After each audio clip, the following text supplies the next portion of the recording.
নমস্কার, আমি শম্পা। আপনারা দেখছেন উত্তরের সংবাদ। বিস্তারিত খবরে যাওয়ার আগে দেখে নেব আজকের নিউজ হেডলাইন্স। পিএফ এর টাকার দাবিতে জলপাইগুড়ির পিএফ অফিসে ফের গণডেপুটেশন, চা শ্রমিকদের। কমিউনিটি হল নির্মাণের কাজ নিম্নমানের হওয়ায় ক্ষোভ প্রকাশ করলেন লিস রিভার চা বাগানের বাসিন্দারা।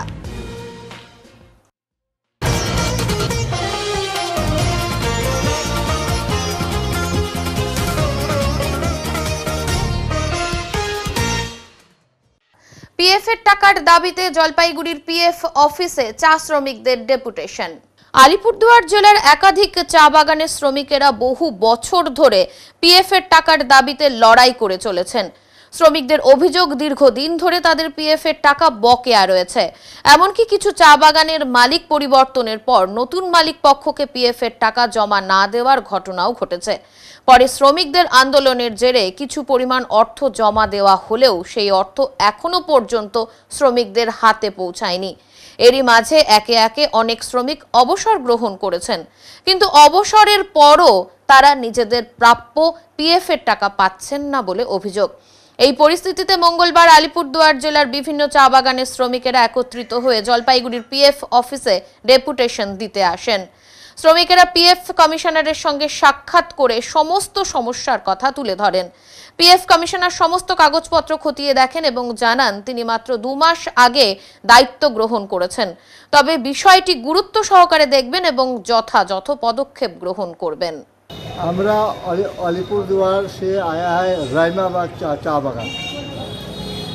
कुछ एक हम लोग का 4 साल का जो पीएफ का रुपया था जो यहाँ पर जमा हुआ है, अभी तक भी इसका बारे निशोच नहीं हो रहा है। अभी तक भी बहुत आदमी मरा और कब होगा इसको ठेकान नहीं है। वो लोग बोलता है साहब भेजेगा, बागान से कागज भेजता नहीं है न। ऐसे ही दुविधा में हम लोग कम से कम 3-4 बार हुआ है केस लेके आया है। अभी तो भी कोई समाधान का रास्ता हम लोग नहीं पाया।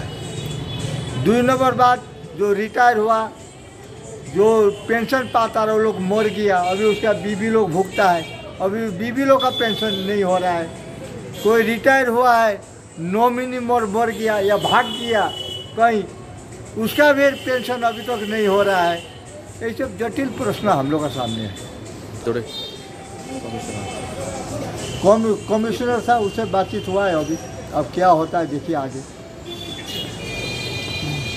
अब्दुल समाद, अब्दुल समाद, ABDUS। আলিপুরদুয়ারে কয়েকটা বাগান, পিতুরি বাগান, তারপরে হচ্ছে রহিমা চা বাগান সহ আরও কয়েকটা বাগানের কিছু সমস্যা নিয়ে সেখানকার শ্রমিকরা এখানে এসেছেন। একটা রহিমা চা বাগানের শ্রমিকরা মালিক বদল হয়ে যাওয়ার পর যে মাঝখানে যে পিএফ, প্রায় 11 বছরের পিএফ জমা পড়েনি। অনেক লড়াই আন্দোলন করার পর একটা অংশের টাকা মালিক জমা দিয়েছেন, কিন্তু সেই যে টাকা জমা টাকা যে যা শ্রমিকদের পাওয়ার কথা সেটা এখনও পর্যন্ত পাইনি। এর আগেও আমরা ফেব্রুয়ারি মাসে এসেছিলাম, তার আগেও আমরা ডেপুটেশন দিয়েছিলাম এখানটায়। ওনারা বলেন যে আমরা ইন্সপেক্টর পাঠাচ্ছি, তারপরে আর ইন্সপেক্টর পাঠানো হচ্ছে না, বছরের পর বছর ঘুরে যাচ্ছে। এর মধ্যে অনেকগুলো শ্রমিক মারাও গেছে। 2 হচ্ছে যে কয়েকটা বাগান, যেটা হচ্ছে বাগানটা বন্ধ হয়ে আছে, সেখানে কিছু জয়েন্ট ডিক্লারেশনের প্রবলেম আছে। এই প্রবলেমের জন্য সেখানে হচ্ছে মালিক পক্ষ না থাকার জন্য এই জয়েন্ট ডিক্লার যাদের নামে ভুল বা বয়সে ভুল, যে সেগুলো ঠিক করা যাচ্ছে না, ফলে শ্রমিকরা রিটায়ার হচ্ছেন এবং হচ্ছে তারা পিএফ থেকে বিভিন্ন সুবিধার থেকে বঞ্চিত হচ্ছেন। এবার দেখা যাচ্ছে যে বাগানগুলো অনলাইনে যখন এমপ্লয়িরা অনলাইনে পিএফের যে সংশোধন করছে, তারপর দেখা যাচ্ছে বাগান মালিকরা যে ডিজিটাল সিগনেচার করবে সেটা করছে না। আমরা এই সমস্ত কথাগুলো ফলে শ্রমিকরা হয়ে যাচ্ছে, সঠিক টাইমে পেনশন পাচ্ছে না, তাদের যে প্রাপ্য টাকাটা পাচ্ছে না, সেটা নিয়ে আমরা আজকে এখানে বলতে এসেছি, তাদের সঙ্গে কথা বলতে এসেছি। তারা বলছেন যে বিষয়টা তারা দেখবেন যেভাবে করা হয়, কিন্তু এই মধ্যে আমরা দেখবেন দেখার মধ্যেই আছি আর কি। দালাল চক্র বন্ধ না হলে আগামীতে অবৈধ উপায়ে দালাল চক্র বন্ধের হুঁশিয়ারি দিল সদর দলিল লেখক সমিতি। রেজিস্ট্রি অফিস দালাল চক্র বন্ধ করার দাবিতে এবার বিক্ষোভ প্রদর্শন জলপাইগুড়িতে। বিক্ষোভ প্রদর্শন করল সদর দলিল লেখক সমিতি। দলিল লেখক সমিতির সদস্যদের দাবি মানা না হলে এরপর বৃহত্তর আকারে আন্দোলন করবেন তারা, এমনটাই হুঁশিয়ারি দিলেন দলিল লেখক সমিতির সদস্যরা। রেজিস্ট্রি দপ্তরের সামনে তারা বিক্ষোভ প্রদর্শন করেন এই দাবিতে। মূলত তাদের দাবি, অবাঞ্ছিত দালালে ভর্তি হয়ে গেছে এই অফিস, যার ফলে দলিল লেখকেরা সঠিকভাবে তাদের কাজ করতে পারছেন না। বাইরে থেকে দালালরা আমিন এনে জমি রেজিস্ট্রির কাজ করানো হচ্ছে তাদের দিয়েই। তাই তারা আজ অবস্থান বিক্ষোভ করেন জলপাইগুড়ি রেজিস্ট্রি দপ্তরের সামনে। আগামীতে তাদের এই দাবি মানা না হলে অবৈধ উপায়ে এই দালাল চক্র বন্ধ করবেন দালাল লেখক সমিতি, এমনটাই জানিয়েছেন তারা। আমরা সকলেই এখানে আছি যারা, তারা জলপাইগুড়ি সদর দলিল লেখক সমিতির সদস্য। কতজন রয়েছে এখানে? অন্তত জনা 30 আছে। কি কারণে এই আপনাদের? কারণ হচ্ছে আমাদের মহামান্য আইজিআর একটা অর্ডার করেছিলেন 20/11/2024 তারিখে। তাতে বলা ছিল যে অবৈধ কোনো অবাঞ্ছিত কোনো ব্যক্তি অফিসে প্রবেশ করতে পারবে না। সেটা আমরা মহামান্য ডিআইজির কাছে আমরা একটা ডেপুটেশন দিয়েছিলাম এবং উনি বলেছিলেন যে আমাদের নামের লিস্টগুলো দাও। সেই নামের লিস্টগুলো যথারীতি আমরা করেও দিয়েছি, কিন্তু আজকে একাধিকবার তাকে বলা সত্ত্বেও তার কোনো সুরাহা হচ্ছে না এবং দেখা যাচ্ছে যে দলিল লেখক যারা, তারা কোণঠাসা হয়ে গেছে, দালাল রাজ এখানে চলছে। এটা একটা বিধি বন্দোবস্ত করতে হবে। আজকে মহামান্য আইজিআর মাধ্যম দিয়ে আমাদের রাজ্য কমিটি যে সম্পাদক অর্ডারটা বের করে নিয়ে এসছেন, 1908 সালের অর্ডারটাকে নতুন করে অ্যামেন্ডমেন্ট করে নিয়েছেন যে যদি কোনো রকম করে বাধাপ্রাপ্ত হন তাহলে নিয়ারেস্ট পুলিশ স্টেশনে তাকে জানাতে হবে। আরে সংগঠন করে দিয়েছে, বন্দুক কার্তুজ সবই দিয়েছে, চালাতে হবে আমাদের। তাই আমরা আজকে গুলি চালানো শুরু করে দিলাম। আজকে যদি এই আমাদের আন্দোলন তাদের কানে পৌঁছানোর পর তার যদি সুরাহা ব্যবস্থা না করা হয়, তাহলে আমরা পরবর্তীকালে কলম বিরতি পালন করতে বাধ্য হব। আরেকটা কথা বললেন যে আপনারা প্রত্যেককে গেঞ্জি পরাবেন, ওইটা কি বিষয়? যদি অফিস কোনো কিছু না করে এবং আমরা যদি দেখি যে না কোনো কিছুই হচ্ছে না, তাহলে আমরা আমাদের একটা বাহিনী আছে যেটা অবৈধের সাথে অবৈধই লড়তে হয়। মাথায় লাল ফেট্টি বেঁধে স্যান্ডো গেঞ্জি পরিয়ে দালাল উৎখাত করাবো। সেটা করবেন আপনারা? হ্যাঁ, আমরা করব। জলপাইগুড়ি সদর করবে। আপনার নাম আর একটু পরিচয়টা? আমার নাম দুলাল ঘোষ, উনি পীযূষকান্তি সরকার। কোন দায়িত্বে আছেন আপনি? আমি জলপাইগুড়ি সদর দলিল লেখক একজন সাধারণ সদস্য। শিলিগুড়ির টিকিয়াপাড়া এলাকা থেকে 300 গ্রাম ব্রাউন সুগার সহ গ্রেপ্তার করা হয় একজনকে। বাড়িতে বসে রমরমিয়ে চলছিল মাদকের কারবার। পর্দাফাশ করল শিলিগুড়ি থানার সাদা পোশাকের পুলিশ। ঘটনায় গ্রেপ্তার এক মাদক কারবারি। ধৃতকে মঙ্গলবার শিলিগুড়ি আদালতে পাঠানো হয়। সম্পূর্ণ ঘটনার তদন্ত শুরু করেছে পুলিশ। জানা গিয়েছে, গোপন সূত্রে খবরের ভিত্তিতে অভিযান চালিয়ে শিলিগুড়ি টিকিয়াপাড়া এলাকার একটি বাড়িতে অভিযান চালিয়ে উদ্ধার হয় আনুমানিক 300 গ্রাম ব্রাউন সুগার। উদ্ধার হওয়া ব্রাউন সুগারের আনুমানিক বাজার মূল্য প্রায় লক্ষাধিক টাকা। জানা গিয়েছে, ধৃতের নাম মোহাম্মদ কালাম, বয়স 29 বছর। পুলিশ জানিয়েছে, দীর্ঘদিন ধরে এই মাদক কারবার চালাচ্ছিল মোহাম্মদ কালাম। অবশেষে পুলিশের জালে ধরা পড়ে সে। পার্ট টাইম টিচার ওয়েলফেয়ার অ্যাসোসিয়েশনের সদস্যরা আজ বিভিন্ন দাবি দাওয়া নিয়ে জেলা পরিষদের সভাধিপতির সঙ্গে দেখা করলেন। বিভিন্ন দাবি নিয়ে তাদের আজকের এই স্মারকলিপি প্রদান। পার্ট টাইম টিচার্স ওয়েলফেয়ার অ্যাসোসিয়েশনের সদস্যরা তাদের অভাব অভিযোগের কথা জানান সভাধিপতিকে। তাদের দাবিগুলির মধ্যে অনারিয়াম বৃদ্ধি সহ আরও একাধিক দাবি রয়েছে। তাদের দাবিগুলির মধ্যে রয়েছে সরকারি স্বীকৃতি এবং 60 বছর পর্যন্ত বিদ্যালয়ে কাজ করার সুযোগ সহ আরও বিভিন্ন দাবি নিয়ে তাদের আজকের এই স্মারকলিপি প্রদান বলে জানা গেছে। আমাদেরকে প্রতি মাসে একটা সম্মানী প্রদান করতে হবে। যারা আমরা পার্ট টাইম শিক্ষক শিক্ষিকারা আছি তাদেরকে এসএলএসটিতে তাদের জন্য একটি আবাসন সংরক্ষণ করতে হবে। আপনাদের যে এখন যে সম্মানী, আমরা সামান্য পারিশ্রমিক, কেউ আমরা 1000, কেউ 2000, সর্বোচ্চ আমরা 3000 টাকা পেয়ে থাকি। বর্তমান দ্রব্যমূল্য বৃদ্ধির কারণে সামান্য পারিশ্রমিক দিয়ে আমরা কিন্তু চলতে পারছি না, যেটা আমরা হিমশিম খেয়ে যাচ্ছি। তাই আমরা জেলা পরিষদের সভাধিপতি ম্যাডামের কাছে, কৃষ্ণারায় বর্মন ম্যাডামের কাছে এসেছি, ওনাকে আমাদের দাবি জানিয়েছি এবং ওনার থ্রুতে আমরা মাননীয় মুখ্যমন্ত্রীর কাছেও একটি ডেপুটেশন দিতে চাই, যিনি আমাদের যে স্কুলে যে পার্ট টাইম শিক্ষক শিক্ষিকারা আছি তাদেরকে যেন স্থায়ীকরণ করা হয় সরকারি আওতাভুক্ত। দাবি না মানা হলে আমরা সরকারের পক্ষে আছি, থাকবো। এটা সরকার আশা করা যায়, যেহেতু জনদরদী মাননীয় মুখ্যমন্ত্রী, উনি প্রচুর জনকল্যাণমূলক কাজ করেছেন, যার দিয়ে সর্বস্তরের মানুষ কিন্তু আজ উপকৃত। আমরা আশা রাখছি উনি আমাদের বিষয়টি ভাববেন এবং আমাদেরকে স্থায়ীকরণ বিষয়টি করবেন। বলছি যে এইটা তো হলো যে আমরা আমাদের যে পশ্চিমবঙ্গ সরকারের যত এমএলএ স্যার এমপি স্যাররা আছেন আমরা সবাইকে কিন্তু আমাদের আবেদন জানিয়েছি, সেখান থেকে কোনো রকম আমাদের কোনো সুরাহা হয়নি।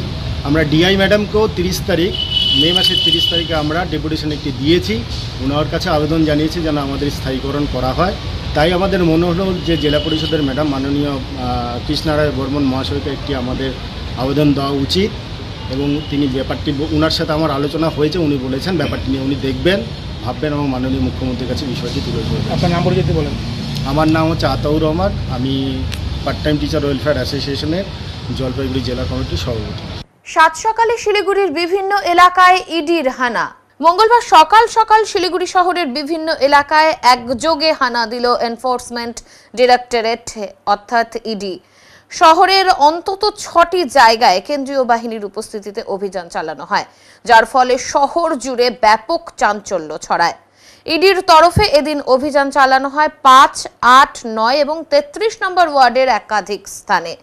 খালপাড়ার 8 নম্বর ওয়ার্ডের এমআর রোডের একটি অ্যাপার্টমেন্টে অভিযান চালানো হয়। পাশাপাশি 5 নম্বর ওয়ার্ডের নতুন পাড়া, 9 নম্বর ওয়ার্ডের খালপাড়ার যমুনা বাজার রোড, এসপি মুখার্জি রোডে এক উকিলের বাসভবনে তল্লাশি চালায় ইডি। ওই উকিলের আরেকটি বাড়ি 33 নম্বর ওয়ার্ডের লেক টাউন এলাকাতেও অভিযান চলে।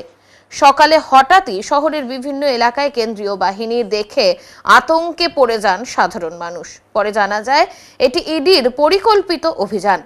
সূত্রের খবর, পুরনো একটি সাইবার প্রতারণা মামলার সূত্র ধরেই এই অভিযান চালানো হয়েছে। প্রায় 1.5-2 বছর আগে একই সব জায়গায় অভিযান চালিয়ে অভিষেক বানসাল নামে এক অভিযুক্তকে গ্রেপ্তার করেছিল ইডি। সম্প্রতি শহরে নতুন করে সাইবার জালিয়াতির চক্র সক্রিয় হওয়ায় ফের নড়ে চড়ে বসেছে কেন্দ্রীয় সংস্থা। তবে ইডির তরফে এখনো পর্যন্ত এই অভিযান সম্পর্কে কোনো সরকারি বিবৃতি মেলেনি। তদন্ত চলাকালীন এই হানার জেরে ফের একবার শিলিগুড়ির আড়ালে লুকিয়ে থাকা প্রতারণা চক্র নিয়ে প্রশ্ন উঠেছে।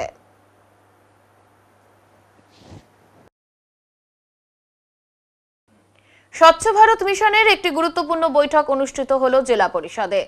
স্বচ্ছ ভারত মিশনের অগ্রগতি পর্যালোচনা বিষয়ক একটি গুরুত্বপূর্ণ বৈঠক জলপাইগুড়ি জেলা পরিষদ অডিটোরিয়ামে অনুষ্ঠিত হয় মঙ্গলবার। সভাটি পঞ্চায়েত এবং গ্রামোন্নয়ন বিভাগ, পশ্চিমবঙ্গ সরকারের উদ্যোগে আয়োজিত হয়।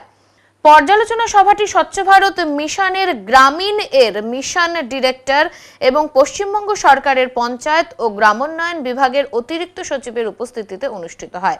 এদিন জলপাইগুড়ি জেলার সমস্ত ব্লকের বিডিও, সংশ্লিষ্ট কাজের সাথে যুক্ত সুপারভাইজার ও অন্যান্য দপ্তরের আধিকারিকরা উপস্থিত ছিলেন।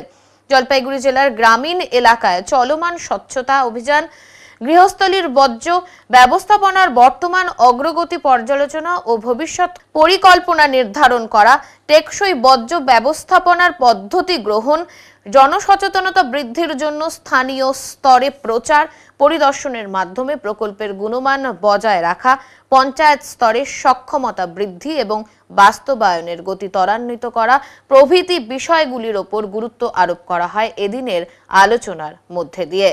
জেলা পরিষদের সভাধিপতি কৃষ্ণা রায় বর্মন জানান, প্রকল্পের বিভিন্ন দিক এবং অগ্রগতি নিয়ে আজ আলোচনা হয়েছে। রাজ্য সরকারের পঞ্চায়েত ও গ্রামোন্নয়ন বিভাগের অতিরিক্ত সচিব বিষয়গুলো নিয়ে বিস্তারিত আলোচনা করেন। ময়নাগুড়ির খাগড়াবাড়ি 2 নম্বর গ্রাম পঞ্চায়েত স্বচ্ছ ভারত মিশনের ওপর ভালো কাজ করেছে এবং তারা একটি দৃষ্টান্ত স্থাপন করেছে। আগামী দিনে জলপাইগুড়ি জেলা যাতে এই প্রকল্পে ভারতবর্ষের 1 নম্বর স্থানে পৌঁছায় সেই লক্ষ্যেই কাজ করে চলেছেন বলে জানান তিনি। আজকে হচ্ছে SWM PWM যেটা স্বচ্ছ ভারত মিশন, যেটা আর কি আমাদের স্টেট থেকেও এসছেন, আমাদের MD এসছেন, উনি মেনলি রিভিউ মিটিংটা করছেন আমাদের জেলাকে নিয়ে। জেলার প্রত্যেক আমাদের 9টি ব্লকের বিডিও সাহেব থেকে শুরু করে এবং এই SWM-এর যে সুপারভাইজার তাদের যে এত সুন্দর আমাদের যে SWM-গুলো চলছে তাদের কি করে তারা এত ভালো কাজ করছে সেই বার্তাই ওনারা দিলেন যে এইভাবে করা যায়, আরও কিভাবে ভালো করা যায় সেই বার্তা ওনাদের কাছ থেকে নেওয়া হলো। এবং এই যে ভালোভাবে আরও ভালো করার জন্য যে কতগুলো সাজেশন ওনাদের কাছে আমরা শুনলাম, এবং আশা করা যায় আমাদের জলপাইগুড়ি ডিস্ট্রিক্ট ভবিষ্যতে এই ভারতের মধ্যে প্রথম স্থান পাবে এই আশা করা যায়। এবং এটা এমডিও বলল যে আমাদের যেটা প্রজেক্ট হিসাবে আমাদের ময়নাগুড়িতে যেটা সবথেকে ভালো, যেটা আমরা খাগড়াবাড়িতে হচ্ছে সেই প্রজেক্টের উপর এবং সেটাকে দেখানো হচ্ছে, এটা জলপাইগুড়ি ডিস্ট্রিক্টের একটা গর্ব। এটাই বলবো যে আমরা আগামী দিনে আমাদের জেলাকে স্বচ্ছ ভারত বলে বা স্বচ্ছ পরিষ্কার পরিচ্ছন্নতার গ্রিন ভিলেজ বা গ্রিন ব্লক, গ্রিন ডিস্ট্রিক্ট বলে আমরা পরিচয় দিতে পারব। সংবাদে এখন সময় বিরতির, ফিরে আসছি বিরতির পর, সঙ্গে থাকুন। সব সময় সব দিকের সব খবর পেতে সাবস্ক্রাইব করুন, বেল আইকনটি প্রেস করে আপডেট থাকুন।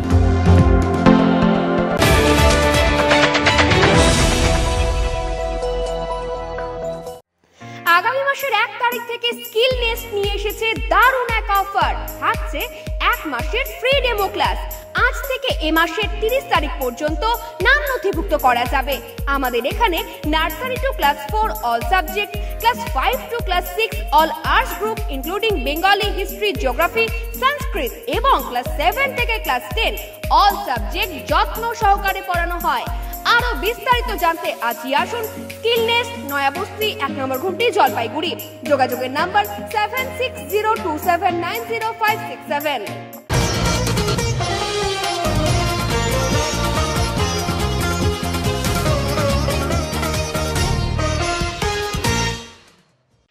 জমি জট কাটাতে মেয়রের উদ্যোগে অনুষ্ঠিত হলো বৈঠক। উপস্থিত ছিলেন ভূমি ও রাজস্ব আধিকারিকেরাও। শিলিগুড়ি পুর নিগম এলাকার জমি সংক্রান্ত সমস্যার সমাধানে এবার সক্রিয় হলো প্রশাসন। শিলিগুড়ি পুর নিগমের সভাকক্ষে অনুষ্ঠিত হলো আরবান ল্যান্ড ডিস্ট্রিবিউশন কমিটির একটি গুরুত্বপূর্ণ বৈঠক। এই বৈঠকে সভাপতিত্ব করেন শিলিগুড়ির মেয়র গৌতম দেব। উপস্থিত ছিলেন ডেপুটি মেয়র রঞ্জন সরকার, শিলিগুড়ি পুর নিগমের commissioner Sonam Wangdi Bhutia, SDL and LRO Jalpaiguri, ADSR Siliguri, Matigara ও রাজগঞ্জ ব্লক ভূমি ও ভূমি সংস্কার আধিকারিক সহ একাধিক উচ্চপদস্থ রাজস্ব আধিকারিকেরা। বৈঠকে মূলত পুর নিগম এলাকার জমি সংক্রান্ত বিভিন্ন জটিলতা, পাট্টা সংক্রান্ত সমস্যা, ভূমি হস্তান্তর ও পুনর্বাসন সংক্রান্ত বিষয়ে আলোচনা হয়। মেয়র জানান, বহু মানুষ দীর্ঘদিন ধরেই জমির কাগজপত্র না থাকায় সরকারি সুযোগ সুবিধা থেকে বঞ্চিত হচ্ছেন। এই সমস্যা নিরসনে দ্রুত পদক্ষেপ নিতে হবে। বৈঠকে সিদ্ধান্ত হয় পুর নিগম এবং ভূমি ও ভূমি সংস্কার দপ্তরের যৌথ সমন্বয়ে একটি পরিকল্পনা গ্রহণ করে পরবর্তী পদক্ষেপ নেওয়া হবে। মেয়র গৌতম দেব জানান, শহরের নাগরিকেরা যাতে জমি সংক্রান্ত জটিলতার দ্রুত সমাধান পান সেই লক্ষ্যেই এই বৈঠক। পুর নিগম ও ভূমি সংস্কার দপ্তরের মধ্যে সমন্বয়ের মাধ্যমে আগামী দিনে আরও কার্যকরী পদক্ষেপ নেওয়া হবে। এই বৈঠকে জমি সমস্যার সমাধানে প্রশাসনের এক গুরুত্বপূর্ণ পদক্ষেপ বলেই মনে করছেন শহরবাসী। Very fortunately they are willing to grab the land. সেটাতে আগে অনেক রকম অর্ডার হয়েছিল, কিন্তু ফাইনালি এটা উদ্যোগ নিয়েছিলাম। আমরা বলেছিলাম ডিএলআরও হারসেলফ আইএস অফিসার উনি হেয়ারিং করুন, উনি কাউকে নমিনেট করে হেয়ারিংটা করবেন না, এটা আমরা বলা হয়েছিল। সেই হেয়ারিং হয়ে এটা খুব ক্যান্ডিড ক্লিয়ার যে জমিটা পুর নিগমে, এবং পুর নিগমের পক্ষে ডিএলআরও একটা রিপোর্ট দিয়েছে। আমরা বিএলআরওকে বলেছি জমিটাকে আইডেন্টিফাই করে দিতে, তাহলে সেই জমিটা, সেই দাগের জমি আমরা ওই অতটুকু জমি বাউন্ডারি ওয়াল করবো।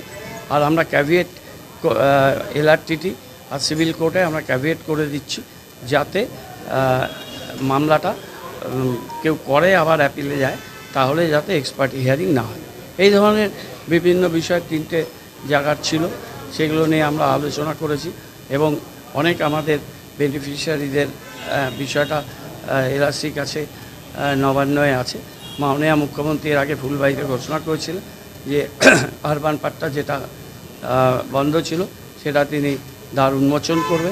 আমাদের এখান থেকে সেই ভিত্তিতে আমরা অনেকগুলো পাঠিয়েছি, আমরা জানি মাননীয় মুখ্যমন্ত্রী তিনি খুবই মানবিক, এবং এই মানুষগুলো যারা অনেক দিন ধরে এখানে আছেন বা ভেস্টেড কিছু ল্যান্ড, এই জমিগুলো এমনি বেআইনিভাবে দখল হয়ে যাচ্ছে, সেগুলো আইনি প্রক্রিয়ার আনার আমরা কাজটা বিভিন্ন স্তরে করছি। এবং এই ইউএলডিসি মিটিং এর আগে 2 বছরে একটা হতো, 3 বছরে একটা হতো।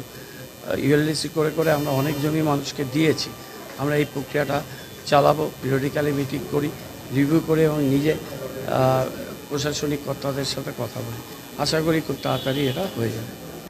আমেদাবাদের বিমান দুর্ঘটনায় অল্পের জন্য রক্ষা পেলেন জলপাইগুড়ির অভ্রজ্যোতি। আতঙ্কের মুহূর্তের কথা জানালেন তার পরিবার। বৃহস্পতিবার আমেদাবাদে এক মর্মান্তিক বিমান দুর্ঘটনায় প্রাণ হারিয়েছেন বহু মানুষ। একটি বিমান আচমকাই ভেঙে পড়ে এক আবাসনের ছাদে। মুহূর্তে ভয়াবহ অগ্নিকাণ্ড ছড়িয়ে পড়ে গোটা এলাকায়। সেই আবাসনের ঠিক পাশের আবাসনেই ছিলেন জলপাইগুড়ির ছেলে অভ্রজ্যোতি বিশ্বাস। নিজের চোখের সামনে দাউ দাউ করে জ্বলতে থাকা পরিস্থিতি দেখে এখনো সেই আতঙ্ক কাটিয়ে উঠতে পারেননি তিনি। জলপাইগুড়ির কদমতলার এক বেসরকারি আবাসনের বাসিন্দা অবসরপ্রাপ্ত চিকিৎসক ডাক্তার বরুণ বিশ্বাসের ছেলে অভ্রজ্যোতি বর্তমানে কর্মরত রয়েছেন আমেদাবাদের ইউনাইটেড ন্যাশনাল মেহতা কার্ডিয়াক ইনস্টিটিউটে সহকারী চিকিৎসক হিসেবে। বিজে মেডিকেল কলেজ থেকে পড়াশোনা শেষ করে প্রায় 4 বছর ধরে ওই দুর্ঘটনাগ্রস্ত এলাকার একটি আবাসনেই থাকছেন তিনি। ডাক্তার বরুণ বিশ্বাস জানান, ছেলে প্রায়ই ফোনে যোগাযোগ রাখছে। বৃহস্পতিবার বিকেলে সে ফোন করে জানায় ওর পাশের আবাসনে বিমান ভেঙে পড়েছে। ভয়াবহ শব্দ, আগুন, ধোঁয়া সবকিছু ওর চোখের সামনেই ঘটেছে। আমরা এই খবর শুনে আতঙ্কিত হয়ে পড়ি, তবে সে নিরাপদে আছে জেনে কিছুটা স্বস্তি পাই। তিনি আরো জানান, বিমান পরিষেবা নিয়ে এখন যথেষ্ট প্রশ্ন উঠছে। দিন দিন যেভাবে দুর্ঘটনার খবর শোনা যাচ্ছে তাতে সাধারণ মানুষের মধ্যে উদ্বেগ বাড়ছে। মানুষ নির্ভরতার জন্য বিমান পরিষেবায় ভরসা রাখে, অথচ এমন ঘটনা ভবিষ্যতে সেই ভরসা নষ্ট করে দিতে পারে। ওর ঘরটা ড্যামেজ মানে কি, ঘরে তো ঢুকতে দেওয়া হয়নি না। ও যখন চেষ্টা করেছিল যে ওর কিছু কী কী গেল বা কী কী পুড়ে গেল দেখবার জন্যে, ওখানে তো ব্যারিকেড করা ছিল, ওকে ঢুকতে দেওয়া হয়নি। তো সে দীর্ঘ সময় পরে, একবেলা পরে ওকে সামান্য সময়ের জন্য রেস্কিউ করে রেস্কিউ টিম, ফায়ার ব্রিগেডের লোকজন, পুলিশ, তারা বলেছে তুমি 5 মিনিটের জন্য যেতে পারো, only for your certificates and essential paper কোথায় আছে। কিন্তু খুব সাবধানে, পুরো বিল্ডিং চারদিকে কার্বনে ভর্তি, আগুনের এখনও রয়ে গেছে, সব নেবেনি। এই অবস্থায় ওকে রেস্কিউ করে নিয়ে যায়, সঙ্গে নিয়ে যায় রাদার বলা উচিত। এবং ও ঘরে ঢোকার চেষ্টা করার সময় দেখলো তালা খোলা যাচ্ছে না, গরম আগুন জ্বলে গেছে। ওরাই তালা ভেঙে ঘরে ঢোকার বন্দোবস্ত করে দিল। সঙ্গে ছিল সবসময় ওরা। ওর বেডরুমে যেখানে আলমারিতে এবং তার ব্যাগের মধ্যে যেখানে ওর সার্টিফিকেটস ছিল, শুধু এই সার্টিফিকেটসের ব্যাগটা নিয়ে ঘর থেকে বেরিয়ে আসে, বাস। এটা উইদিন 4 or 5 মিনিট প্রতিনিয়ত যোগাযোগ হচ্ছে ছেলের সঙ্গে, সবসময় রোজই থাকে, এখনও আছে। উনি ওখানে কাজ করছেন, ডেইলি ডিউটি করছেন, ওর ডিউটিতে কোনো অসুবিধা নেই। উনি আছেন UN Mehta institute of cardiology, ওটা একটা কার্ডিওলজি ইউনিট হাসপাতাল, বিজে মেডিকেল কলেজের সঙ্গেই জড়িত। ওই হাসপাতালে ও অ্যাসিস্ট্যান্ট প্রফেসর হিসেবে আছে। ওই কোয়ার্টারে থাকছে কেন, ওখান থেকে পাশ করেছে ডিএম। পাশ করার পর ওখানে অ্যাবজর্ব হয়েছে, তো ওই কোয়ার্টারটা চেঞ্জ করার কথা, এই ঢিলেমি করে করে দেরি করছিল চেঞ্জ করাটা আর কি। হ্যাঁ, হয়তো এর মধ্যে শিফট করতো আর কি। তো তার আগে এইসব ঘটনা ঘটে গেল। ওটাতে অ্যাকচুয়ালি পোস্ট গ্রাজুয়েট ট্রেনিংরা থাকে ওখানটায়। সেদিন ও তো ডিউটিতে ছিল, হাসপাতাল লোকে ভীষণভাবে হেল্প করেছে। হাসপাতাল থেকে ও যে ঘর পুড়ে গেছে বা ঘরে যাওয়া যাচ্ছে না, ঘর ধ্বংস হয়ে গেছে, তাতে কোনো অসুবিধা ওকে ফেস করতে দেয়নি। হাসপাতাল লোকে আলাদা ঘর দিয়েছে, ওখানে কোয়ার্টার দিয়েছে একটা টেম্পোরারিলি, এবং থাকার বন্দোবস্ত সব কিছু করে দিয়েছে হাসপাতাল। ও থাকতে কোনো অসুবিধা হয়নি, শুধু এটাই ওর জিনিসপত্র কিছু নেই, সব এখানে ছিল। আর ওখানে থেকে ডিউটিও করছে, অবসর সময় এসে দেখার চেষ্টা করছে। কিন্তু ওই তো এখনও তো ওটা ওপেন হয়নি, সবার যাতায়াতের জন্যে অপেক্ষা করতে হচ্ছে। না, ঘরে ফিরেও থাকতে পারবে না, ওটা তো বাসযোগ্য নেই এখন, ও তো বাসযোগ্য নয় ওটা একদম। দেখুন, এটা তো নিরাপত্তার কথা ভাবতে গিয়ে, ব্যক্তিগত নিরাপত্তার কথা ভাবলেও বা পরিবারের লোকজন যাচ্ছে, দুশ্চিন্তা তো হবেই। প্লেনে উঠে যদি একটু ইনসিকিউরিটিতে ভুগতে হয়, হয়তো সব ঠিক আছে কিনা, কিছু ঘটবে কিনা, এই দুশ্চিন্তায় যদি এতক্ষণ বসে থাকতে হয়, ভয় তো লাগবেই। বলছি যে একটা প্লেনের মতন একটা এরকম প্রচন্ড কস্টলি একটা যান্ত্রিক ত্রুটি না কেন হচ্ছে? অবশ্যই দেখুন, প্লেন যাত্রা যে বিলাসিতা তা নয়, এখন এটা এসেনশিয়াল হয়ে দাঁড়িয়েছে। ব্যস্ততার জন্যে, কাজের চাপের জন্যে, সময় বাঁচানোর জন্যে, খুব তাড়াতাড়ি গিয়ে একটা কাজ ধরবার জন্যে প্লেনে যাওয়াটা এটা একটা নিত্যনৈমিত্তিক ব্যাপার, নর্মাল ব্যাপার হয়ে দাঁড়িয়েছে। এটা বিলাসিতার বিষয় নয়। প্লেনে যেতে হয়, মাঝে মধ্যেই যেতে হয়, বা আমরা যাব, কিন্তু নিরাপত্তার কথা তো ভাববই। সবসময় চিন্তা করবো, সবসময় যেন একটা ভালো ক্র্যাফটে যেতে পারি, সব ভালোভাবে চেক করা থাকে, বিপদ যেন না হয়, এ তো চাইবই। অবশ্যই। দেখো, আপনার নাম? আমার নাম ডক্টর বরুণ কিশোর বিশ্বাস। ছেলের নাম? ছেলের নাম ডক্টর অভ্রজ্যোতি বিশ্বাস। ও এখন assistant professor, UN Mehta institute of cardiology. নিম্নমানের কাজ হওয়ায় ক্ষোভ, লিস রিভার চা বাগানের কমিউনিটি হলকে ঘিরে বিতর্ক। দীর্ঘদিনের স্বপ্ন পূরণ হলেও তাতে আনন্দের বদলে ক্ষোভ তৈরি হয়েছে লিস রিভার চা বাগানের বাসিন্দাদের মধ্যে। মালবাজার ব্লকের বাগরাকোট অঞ্চলের লিস রিভার হাসপাতালের পাশেই রাজ্য সরকারের উদ্যোগে প্রায় ২৭ লক্ষ টাকা ব্যয়ে নির্মিত হচ্ছে একটি কমিউনিটি হল। গত বছরই এর শিলান্যাস হয়। বর্তমানে প্রায় ৮৫% কাজ শেষ হলেও তার গুণগত মান নিয়ে তীব্র অসন্তোষ দেখা দিয়েছে স্থানীয় বাসিন্দাদের মধ্যে। স্থানীয় বাসিন্দা সুনীত থাপা, সুরেশ টোপ্প এবং মানিক তামাংদের অভিযোগ, আদিবাসী উন্নয়ন দপ্তরের পক্ষ থেকে এই কমিউনিটি হল তৈরি হচ্ছে। ফ্লোরের উঁচু নিচু কাজ, বৃষ্টির জল জমে যাওয়ার সমস্যা, সিঁড়ির ভাঙন এবং টিনের গেজ লুকানোর মতো ঘটনাগুলি প্রমাণ করে কাজটি অত্যন্ত নিম্নমানের হয়েছে। তাদের অভিযোগ, রং করে কাজ শেষ দেখানোর চেষ্টা চলছে, অথচ ফিনিশিং একেবারেই হয়নি। স্বেচ্ছাসেবী সংগঠনের সদস্য শাগান মুক্তান জানান, এই এলাকা সেনাবাহিনীর ফায়ারিং জোনে পড়ে, অথচ এমন দুর্বল নির্মাণ সামগ্রী ব্যবহার করা হয়েছে যা যে কোনো সময় বিপদ ডেকে আনতে পারে। ঠিকাদারের বিরুদ্ধে কড়া আইনি ব্যবস্থা নেওয়া উচিত। এলাকার পঞ্চায়েত অঞ্চলের সভাপতি রাজেশ ছেত্রী জানান, এটা এলাকাবাসীদের বহুদিনের দাবি ছিল। এলাকাবাসীদের উদ্যোগেই এই কাজ শুরু হয়েছে। এখনো কাজ শেষ হয়নি। কাজ শেষ হলে সবকিছু খতিয়ে দেখা হবে। যদি মান খারাপ হয় তবে কড়া পদক্ষেপও নেওয়া হবে। এই বিষয়ে আদিবাসী উন্নয়ন দপ্তরের মন্ত্রী বুলুচিক বড়াইক জানান, এখনো নিজের চোখে কাজ দেখেননি তিনি। যদি সরকারি কাজে গাফিলতি হয়ে থাকে তাহলে প্রশাসনিকভাবে কঠোর ব্যবস্থা নেওয়া হবে। অন্যদিকে ঠিকাদার সংস্থার কর্ণধার মহেশ শাহ দাবি করেন, এখনো কাজের 85% শেষ হয়েছে।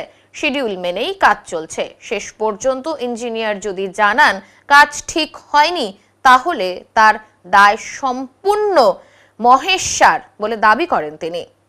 স্থানীয় প্রশাসন থেকে শুরু করে দায়িত্বপ্রাপ্ত মন্ত্রী এবং ঠিকাদার প্রত্যেকেই বিষয়টি গুরুত্বের সঙ্গে দেখার আশ্বাস দিলেও এখন দেখার বিষয় চা বাগানের শ্রমজীবী মানুষের স্বপ্নের এই কমিউনিটি হল শেষ পর্যন্ত আদৌ টেকে কিনা। सबसे पहले तो हम लोग सरकार को धन्यवाद देना चाहते हैं कि इतने दिनों का डिमांड था हम लोगों का एक कम्युनिटी हॉल का, और हमारे PS3 के अंदर में यहाँ लिस लिबर्टी गार्डन के सामने बना है। लेकिन जैसे कि आप लोग भी देख सकते हैं, यहाँ जिस तरीके से काम हुआ है वो सही हुआ नहीं है। जितना यहाँ सीमेंट हो गया है ना, रड तो हम लोग अभी छुपा हुआ है, रड पता नहीं कितना mm का रड डाला हुआ है वो पता नहीं है। टीन का इस तरह आप देख सकते हैं, टीना इतना खराब लगाया हुआ है।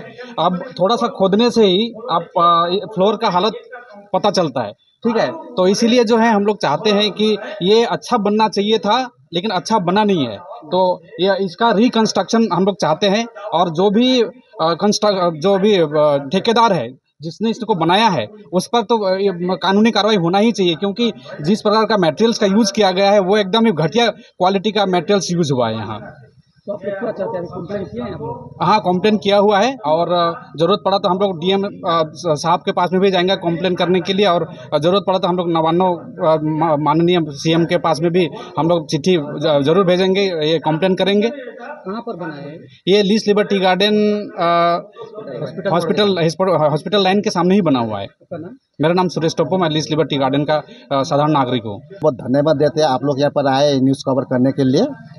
हम लोग का बहुत विगत साल से हम लोग का ये कम्युनिटी हॉल, क्योंकि PS3 ये PS मीना मोड़ से जो नीचे है जितना भी इसमें लिटिल लिबर्टी गार्डन, सोंगो बस्ती, सोनाली, टी स्टेट, ये सब के लिए एक कम्युनिटी हॉल बहुत दिन के बाद में सरकार दिया। सरकार को भी हम लोग बहुत धन्यवाद देते हैं। लेकिन हम लोग देखते हैं कि यहाँ पर कम्युनिटी हॉल में व्यापक रूप में भ्रष्टाचार हुआ है। माने इतना भ्रष्टाचार हुआ है कि मैंने आप लोग अभी वीडियो में देखिए, अब माने कंस्ट्रक्शन में तो मटेरियल कुछ अच्छा डाला ही नहीं है, सब चीज़ में भ्रष्टाचार।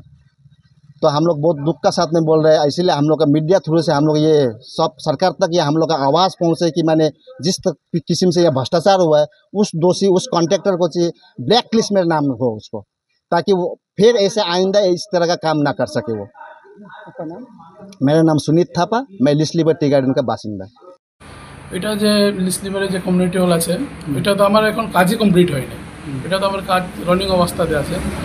এটা 85% 90% আমি কাজ করছি এখন। তো এখন তো আমি ইঞ্জিনিয়ার স্যারকেও ডাকি নাই এই সাইডে, যদি উনি গিয়ে দেখে তারপরে ক্লিয়ার হবে কি আমার কাজ কমপ্লিট হয়েছে না কাজ খারাপ হয়েছে। যদি উনি বলে না কাজটা তোমার খারাপ হয়েছে, কাজ ঠিক হয় নাই, তাহলে কাজ আর আমি করবো।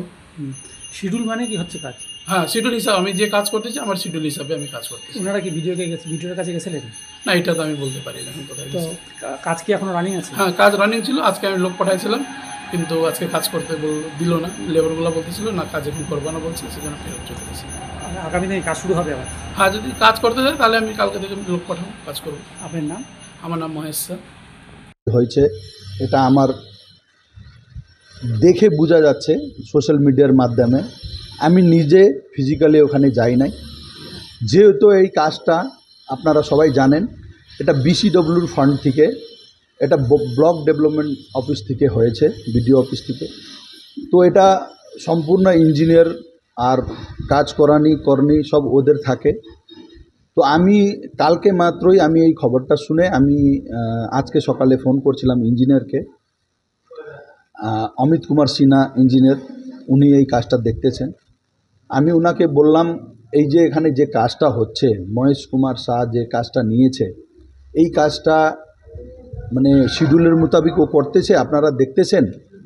এখানে কমপ্লেন আসতেছে অনেক গন্ডগোল হয়েছে বলে, মালটা কোনো ভালো লাগে নাই, আর এখনও মানে কোনো মানে ভালো কাজ করতেছে না ও।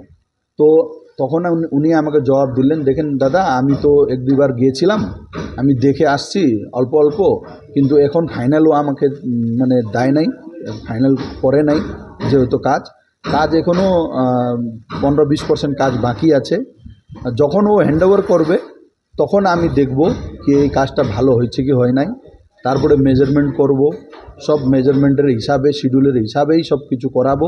যদি কোনো কাজ কমজোরি থাকে তাহলে আমি ওটা কমপ্লেন করব, আর আমি যা অ্যাকশন নিব আমি বিডিও সাহেবকেও জানকারি দিব, জয়েন্ট বিডিওকেও জানকারি দিব, আর উপর স্তরে সবাইকে আমি জানকারি দিব। এই কথাটা উনি আমাকে আজকে জানাইছেন। সংবাদে এখন সময় বিরতির, ফিরে আসছি বিরতির পর, সঙ্গে থাকুন। সব সময় সব দিকের সব খবর পেতে সাবস্ক্রাইব করুন, বেল আইকনটি প্রেস করে আপডেট থাকুন।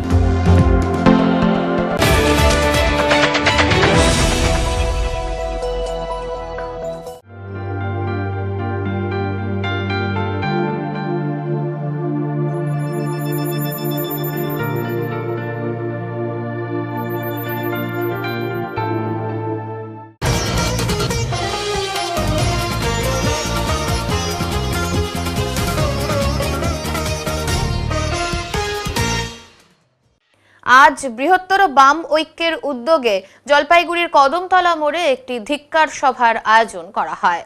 গণহত্যাকারী, মানবতা ধ্বংসকারী ইসরায়েল প্যালেস্টাইন থেকে হাত হটাও ও মধ্যপ্রাচ্যের গণহত্যা অবিলম্বে বন্ধ করা হোক।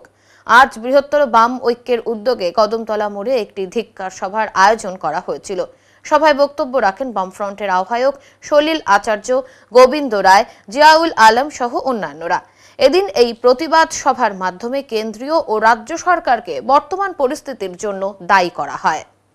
পৃথিবীর দাদাগিরি করবার জন্য মার্কিন সাম্রাজ্যবাদ, বিশেষ করে বর্তমান আমেরিকার রাষ্ট্রপতি দ্বিতীয়বার নির্বাচিত হয়ে ফিরে আসবার পর গোটা পৃথিবী শুরু করেছে যেভাবে করে, সেই জায়গায় দাঁড়িয়ে আমাদের প্রতিবাদ ভঙ্গ করতে হবে।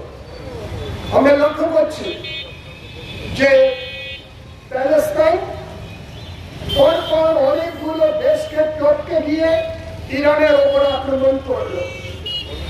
গতকাল সারা রাত ধরে তেল আবিবের ওপরে ইরান যে বদলা নেবার কাজ করেছে। এখন মঙ্গলবারের আবহাওয়ার খবর।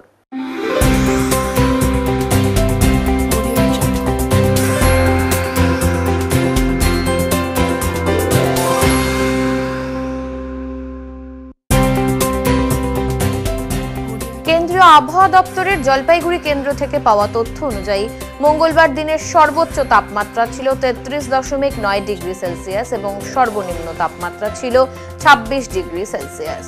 গত 24 ঘন্টায় বৃষ্টি হয়েছে 24.5 মিলিমিটার। শেষ করবার আগে আজকের বিশেষ সংবাদ আরো একবার। পিএফ এর টাকার দাবিতে জলপাইগুড়ির পিএফ অফিসে ফের গণডেপুটেশন চা শ্রমিকদের।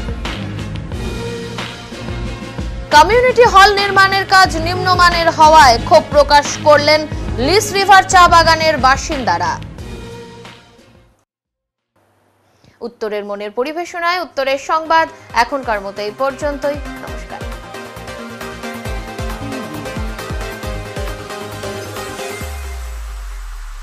Preview.